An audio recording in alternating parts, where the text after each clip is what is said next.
আরে আমাকে অ্যামাজন থেকে ফোন করেছে, বুঝছো? ফোন করে বলছে দাদা আপনার অর্ডার আছে, অ্যাড্রেসটা কী গো পুরোপুরি, মানে অ্যাড্রেস তো দেওয়াই আছে। আমি ভাবছি আমি তো কোনো অ্যামাজনে অর্ডার দেইনি।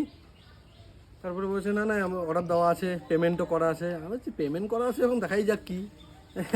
তারপরে বুঝলাম এগুলো কে পাঠিয়েছে জানো তো? উনি সবসময় এগুলো পাঠায়, ওই ব্যান্ডেলের দাদা বৌদি, ঠিক আছে? বৌদি বা দাদা যে কোনো একজন পাঠিয়েছে, বৌদি মনে হয় পাঠিয়েছে। উনার খেয়ে দিয়ে কাজ দিয়ে মাঝে মধ্যে আমি পাঠাতে থাকে। কোন দিন এইসব, কোন দিন আবার দেখি ওই তোমার দুপুরে লাঞ্চ পাঠিয়ে দেয় পর্যন্ত। খেয়ে দিয়ে কাজ নেই তোমাদের। আমি এখনও শিওর না উনি পাঠিয়েছে কি না, 99% শিওর উনি পাঠিয়েছে, বাদ বাকি 1% শিওর না কে পাঠিয়েছে। কারণ মাঝে মধ্যে এমন কিছু না কিছু আসে, আমাদের কিছু সাবস্ক্রাইবার পাঠায় এমন জিনিসপত্র।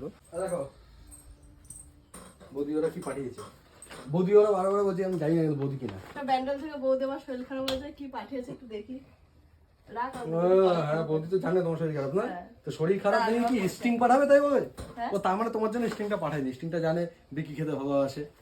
হ্যাঁ তোমার জন্য এগুলো পাঠিয়েছে, একটা চকলেট পাঠিয়েছে তোমার জন্য,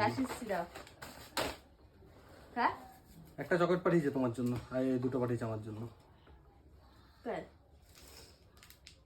দেখি আর ব্যাগে কিছু আছে নাকি। তিনটে জিনিস কখনো পাঠায় না, তিনটে জিনিস পাঠালে শত্রু হয়। কি দাও আর কি বলাবে, এ সত্যি তিনটে জিনিস কখনো পাঠাতে নেই। দেখো কি আছে।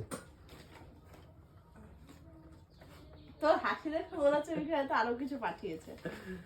আর একটা চকলেট পাঠিয়েছে, মামাকে দিয়ে দিছি। গাছে বল আর একটাই পাঠিয়েছে।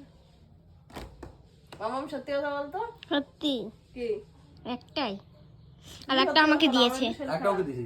আমি তো শরীর খারাপ পড়েও কিন্তু আরে তুমি বলবো না তো, দেখবি মেয়ের থেকে বার করে দেখবা। তোমার শরীর খারাপ, গায়ে হাত দিচ্ছ। তেমন একটা কথা স্ট্রিংটা খাবো না মা, তোমার স্টিং তোমার জন্য না মা, গরম খেতে পারবো বলো স্টিংটা? না কিছু খেতে হবে না। গরম খেলে টেস্ট আগে আমি দেখবো, এআই কে জিজ্ঞাসা করবো, চ্যাট জিপিটি কে, যে আমার বইয়ে জ্বর এসছে, ও কি স্টিং খেতে পারবে?